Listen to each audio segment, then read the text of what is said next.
Good morning, fellow Toastmasters and all of the potential Toastmasters out there. Welcome to the show. This is Wake Up with Toastmasters. I am your co-host, Ken Richardson. And with me today as my co-host is the lovely Phyllis Tritty, distinguished Toastmaster, past district governor. Good morning, Phyllis. Good morning, Ken, and good morning to our public. Welcome, welcome, welcome. Yes, thanks everyone for being here. Our guest today is none other than Judy Katzin, PM2. Right, Judy?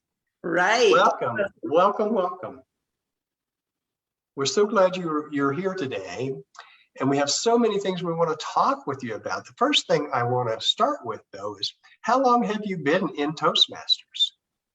I've actually been in Toastmasters about 20 years in various cities. I've always joined Toastmasters. What attracted you to Toastmasters in the first place? Well, my friend Norma Tanner, she kept talking about how wonderful it was and all about communication and leadership. And I thought, I'll try it. So I came, I loved the people. They were very warm and friendly, and I've loved it ever since. Very good. And you've had an opportunity to be part of Toastmasters in a couple of different states, I understand, different districts. Tell us about that Toastmaster journey. Well, I started out in Las Vegas at Windjammers, and Windjammers is a very organized club. So I was used to that. Then I went to Tucson, Arizona. They were kind of laid back, less organized, and I tried to help them with some of the forms. But the energy, the atmosphere was very supportive. And then I was in Durango, Colorado, and they were very good speakers there. They were organized, and they used a lot of PowerPoints and various technical aspects that I hadn't used before. So every place I learned something new. Well, tell me then, I love PowerPoints, by the way. If you've ever watched this show, you'll know that we do a lot of PowerPoints in our presentations. So over the years, 20 years, that's a great track record. And I know Phyllis has been in for a year or two herself. But what keeps you in Toastmasters, Judy? What keeps me in, and especially in this day and age, is the excellent positive energy. Everyone is in there to improve. They want to improve either communication, leadership, or both. And you go to a meeting, it is so inspirational and so positive, no matter what's happening in the world. And you make friends and people support you to go to the next level. I don't think there's anything like it. Oh, yeah, I quite agree. And you just make so many friends. And as we were talking earlier before the show, and I'll turn it over to Phyllis here in a minute to explore that, is the opportunity to be on a path of continuous learning. But before I turn it over to Phyllis, the one thing I have to do is say congratulations. You are the area, let's see, D1 evaluation contest winner. Is that correct? Yes, I just won Saturday. I was amazed. Oh yeah, I was at the contest.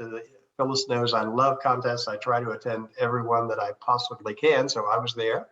So congratulations on that win. And before I punt to Phyllis here, I wanted to ask you, what attracts you to contest? Well, I was so afraid to be in contests, but again, I have this friend, Norma Tanner, only about 5 feet. She always pushes me to the next level. You can do it, Judy, you can do it. And that's what Toastmasters is all about. I actually entered the evaluation contest because that's more thinking on your feet. And I had never done that. So it was another growth opportunity. Wow, that's terrific. And I remember, my first contest, and I was sort of petrified. It was outside of my comfort zone. But over the years, I've really come to love it. And I know, Phyllis, you had some follow-up questions and some questions you wanted to ask Judy as well. So I'm going to turn it over to you for a little bit and see if we can get some of your questions answered. Well, I'd kind of like to continue with content. Okay, go ahead. my first contest was my third speech. And when I prepared this speech, they said, oh, you won't win. And all of a sudden, here you are at the area and you're barely able to stand up in front of people. So yes, Windjammers has a thing about telling you how you can do this. And that includes Norma Tanner. You can do this. Yes, I've heard it a lot, but that's one of the great things about your fellow Toastmasters. They're always, always there to support you. We heard earlier, though, that you were in another contest right from the beginning during our pandemic. Tell us how you had to change from being in-person winner to being an in-person winner on Zoom. Well, that was pretty amazing. That was the humorous speech contest. And I started out live at the meeting level. I won that, and the area level, and I won that. And then just as we were going to the division level, boom, the pandemic hit. I didn't know anything about Zoom. I hadn't even heard the word. And I got on, I was able to learn. I had two mentors. And that's what I want to say that's wonderful about Toastmasters. People will support you and help you through whatever you're doing. And we got on Zoom, figured it out. They helped me figure out the lighting, what to look at, where I could walk on the stage. And I call Gary Knight was one of those people, and Norma. And I call Gary Knight Mr. LeGroux, because the great thing about having someone to critique you is they're honest. They will tell you what works and what doesn't work. And I kept improving over and over. I have to say, at the district level, there were about 200 people on Zoom. And I was in this room alone with my dog. And then you come on, you give the speech, and you're looking at a light. It's so different, no feedback.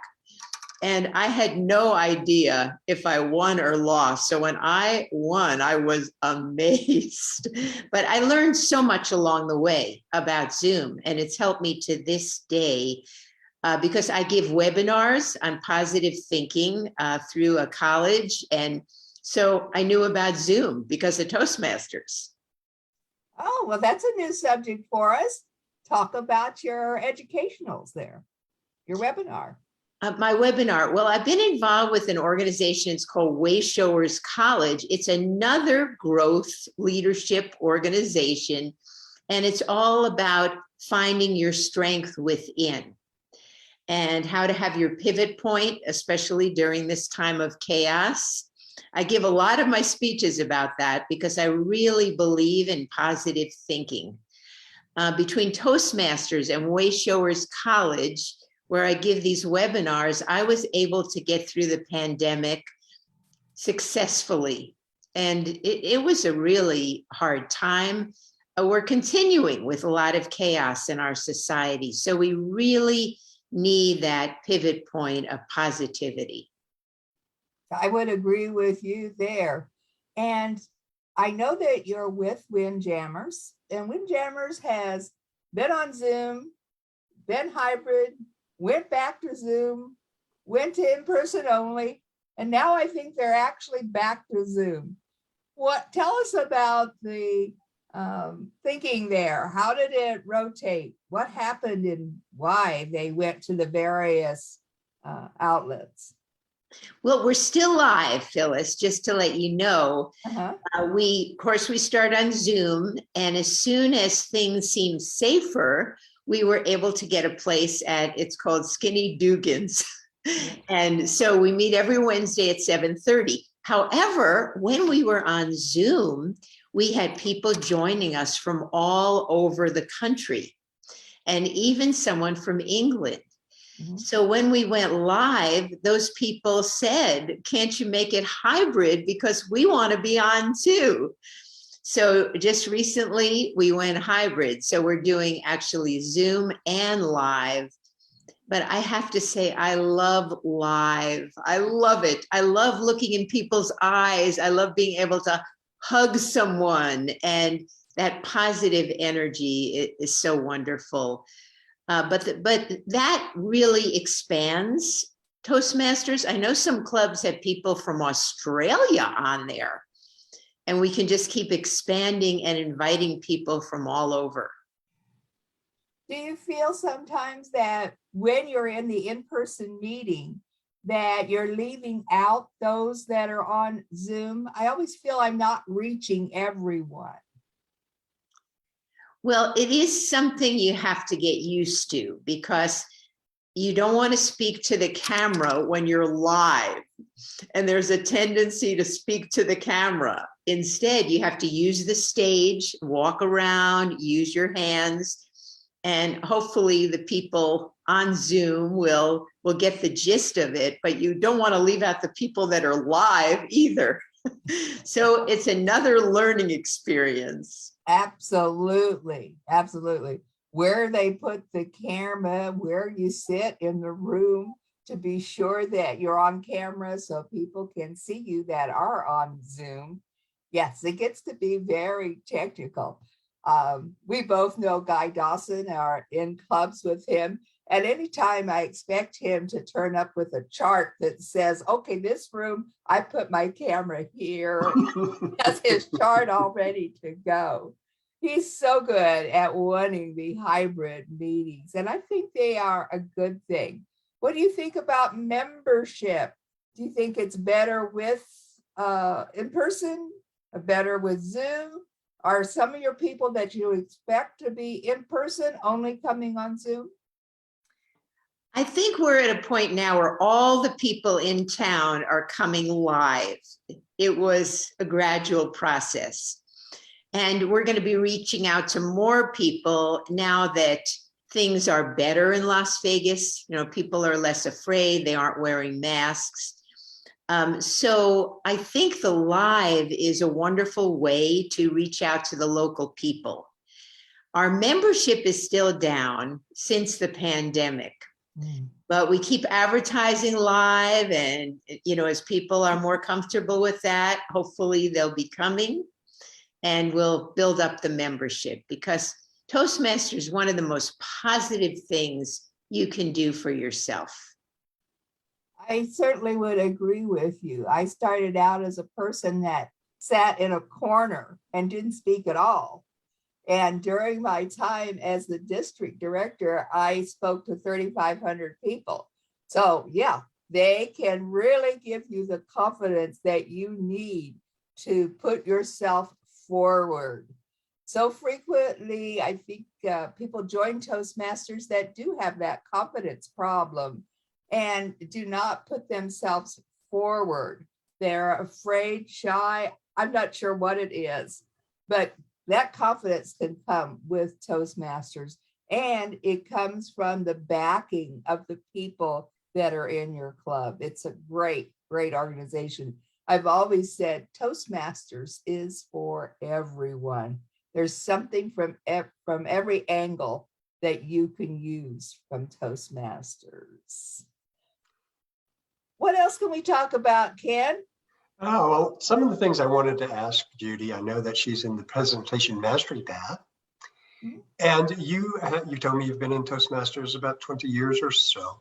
So I want to talk a little bit about adopting pathways as a new learning system. How was that transition going? Because I started, like both of us here, in the legacy program, the traditional program, and have now transitioned to pathways. So talk a little bit about, Judy, about how that transition went for you, and maybe some of how your clubs are doing, how your club is doing with it. I want to say I have to thank Dana Wall Oakley. She's a member of our club, and she's very technologically savvy. She offered to help me after the meetings and got me started with pathways. In the beginning, it's because it's all online, it's a little intimidating. But I have to say, once I got started, the knowledge, they offer so much material. You get videos, you get tips on your presentation, which I do print out, because I like the hard copy, but you can also just do it online. And I think there's a real growth opportunity there. There's still some fear of my doing it alone, but every week, if I have any question, I can ask Dana. So you always need someone like that in your club to help you. I would like to say here that Dana is available to anybody that calls her. I have gone to some of her after the meeting sessions. That's what helped me get into the pathways and be able to operate it. So she is great and available. She's very helpful. Well, you know, that's one of the things that I've seen evolve in Toastmasters is we are becoming more technologically savvy. Of course, we talked about Zoom and hybrid meetings. Hybrid meetings are a challenge to set up. You need the right equipment because one of the issues is often the quality of the audio system and the quality of the cameras and what have you. And that can have a significant impact on your members who are attending remotely. Pathways is another example of a transition to more technologically based systems.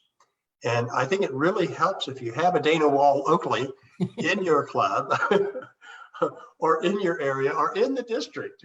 There are lots of folks like Dana. We're so glad to have them who have not only embraced the technology that is so important to Pathways, but they are willing to share their knowledge and expertise. And they're always, and again, we talked about this earlier, but that's one of the keystones, the cornerstones of Toastmasters is how we support each other. And that is illustrated in the willingness of folks to help. I do want to mention that Jennifer Smith has joined us and she's talking about her Pathways experience. She also likes to print things off and she loves, she mentions that I love PowerPoint, which is absolutely true. Jennifer knows me very, very well. So we're glad to have Jennifer with us this morning.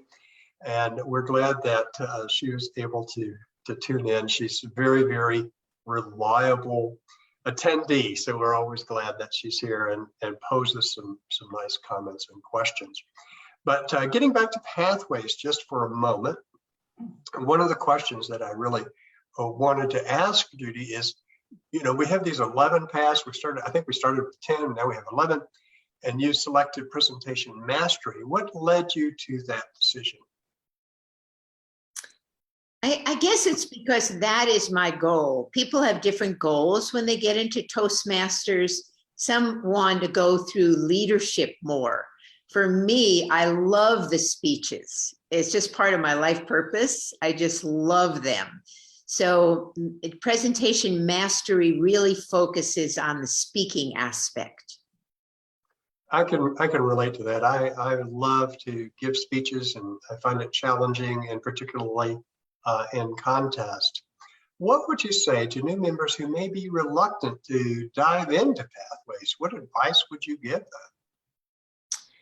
I would just say, just begin. Come to a meeting. You can observe for a couple of meetings, and people are so friendly. In our club, you get a mentor. So you get that one-to-one help with someone and see if it's right for you. I know some people are really afraid of public speaking. I think that's one of the number one fears. And Toastmasters is a way to gradually get into it. There are other things that you can do. We have a humor master. We have an educational moment. We have someone who just writes down the grammar that people use or the ahs, the ums. You can take a small role like that and then gradually get into speaking. The one easy thing about speaking is we speak about what we love. You pick your topic. It's about your life. So that makes it a lot easier.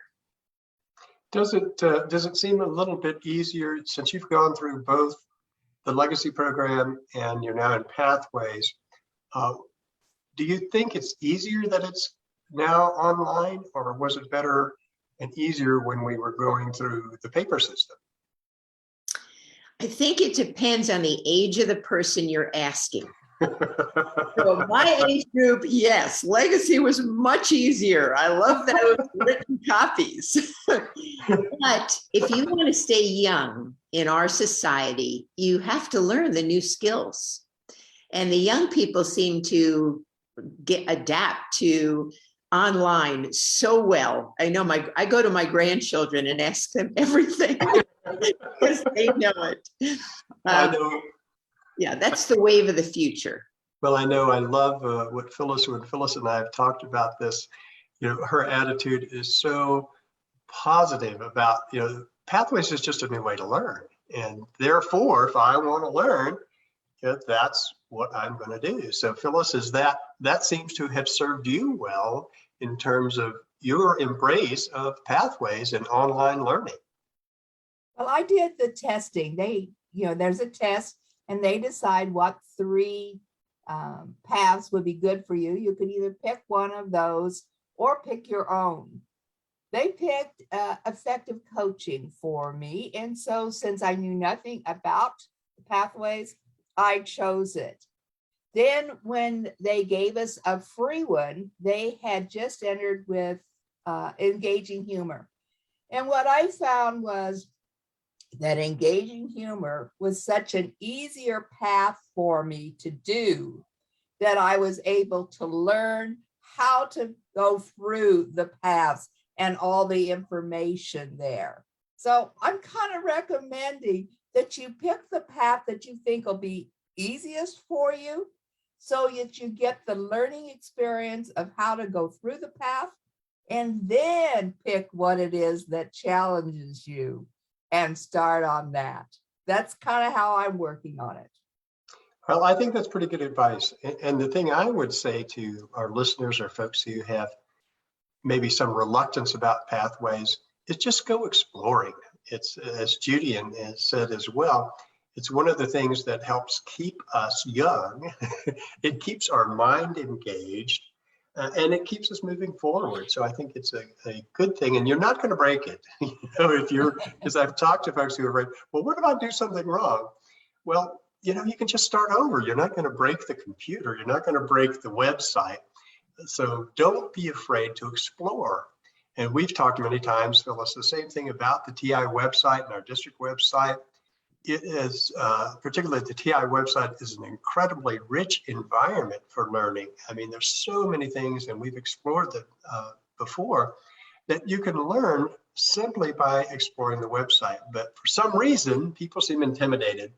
And it can be a little overwhelming if you're not accustomed to computers, but you will never get accustomed to computers unless you just dive in.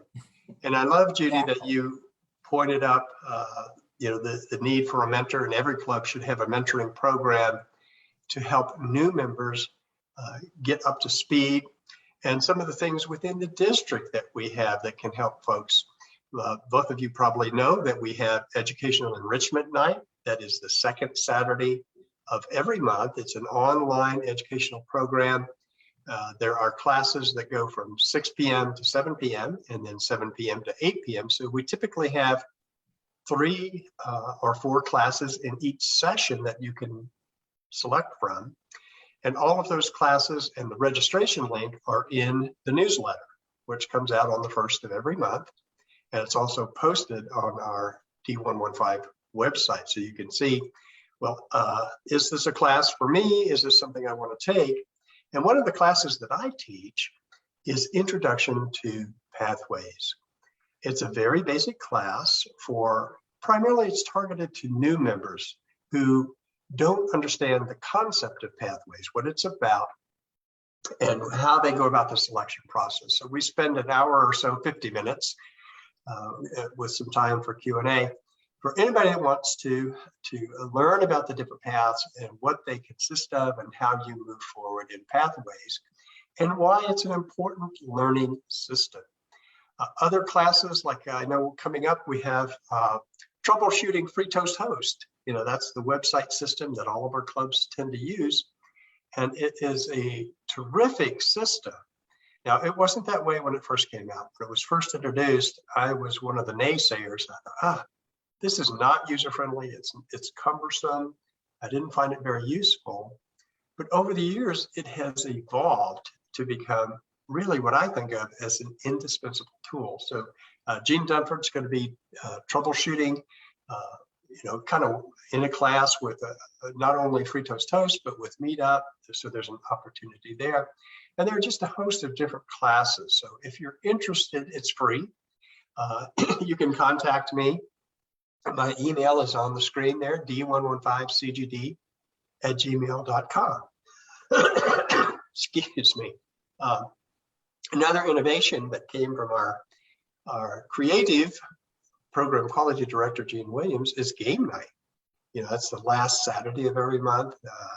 This is just a fun time. It's like, let's get together and, play Scrabble, or let's play Trivial Pursuit. I think this time around, they have a game that I haven't played. It's called the Escape Room Challenge.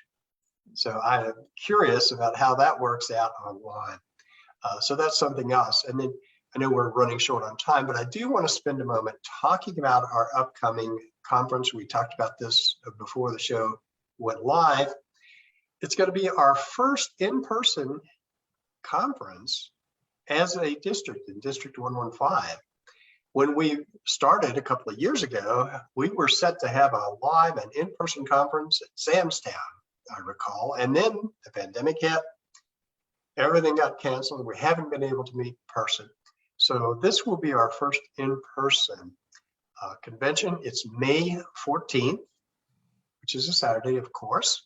It's going to be at the Hampton Inn on Dean Martin and Tropicana. So it's right off of the 15 at Trop and Dean Martin. We've had some meetings there before, but this will be our first conference. Everyone should be getting a link and registration for that conference. That'll be coming out maybe today or in the next couple of days. I think Jennifer's putting that together as she always does in such a wonderful fashion. And I can send you the link. If you need the link and you don't have it, or you're struggling to find it, just let me know. Send me an email and I will send you the link right away. We have a maximum capacity of about 100 people. So you want to make sure you get that going. It's going to be a day of, we'll have our Communications and Leadership Award. We'll have a keynote speaker. We'll have some educationals. We'll have a banner parade. We'll have a first timers breakfast. We'll have a DEC meeting. So all of the things that we remember and love from, when we were part of District 33 will be brought back. It's a really good bargain. It's $75 and that includes your meals. So that's very, very inexpensive for an all-day conference, as I'm sure most of you will know. So look for that coming up. Remember the educational enrichment night and the game night. Let's see, have I forgotten anything, fellas? Did you mention contest? Oh, Judy has something she wants to Yes, Judy, go ahead. To say one more time about Windjammers, of course. Right. I just want to tell everyone, every club is wonderful, but we invite you to Windjammers, which is Wednesday morning, 7:30 a.m. at Skinny Dugan's, which is Charleston and near Decatur. We'd love to have you as a guest, and they serve breakfast too. Awesome. Yeah, my club, Early Risers, used to meet at Skinny Dugan's. We're still all online, so we're hopefully going to be transitioning to hybrid at some point, but right now, but Skinny Dugan's was our place of meeting too. And Phyllis, I'm glad you reminded me, we're still not done with contest season, thank goodness. I'll probably be very sad when it's over, but we still have areas, C1 and C2 will have their contest on April 9th. That's coming up. It's at Palo Verde High School. So if you need information on that, please shoot me an email. And then on April 23rd will be divisions A and B. They're doing combined divisional contests. So all of the area winners will compete at the division level. That's also going to be at Palo Verde High School. Then division C and D, I know, Judy, that's one you're very interested in. That's going to be April 30th. I got that right? It's April 30th at the historic 5th Street School. If you need information on any of these contests or any of the upcoming events, feel free to shoot me an email and I will make sure that you get the information that you're looking for. Phyllis, anything else you'd like to say before we sign off? Yeah, just a big thank you to Judy for coming on and talking about her journey in Toastmasters and about her club and why we all need Toastmasters. Absolutely. I echo those thoughts, Judy, because it's such a pleasure to have people come on and talk about their experience, because I think it's very, very meaningful for people who may be considering Toastmasters, joining Toastmasters, or getting more involved in public speaking. I think it's the way to go. And having people on like yourself who have been through that journey and still continue. You know, I know Phyllis, I've been a member for 15 years. Phyllis has been around for 1 or 2 more.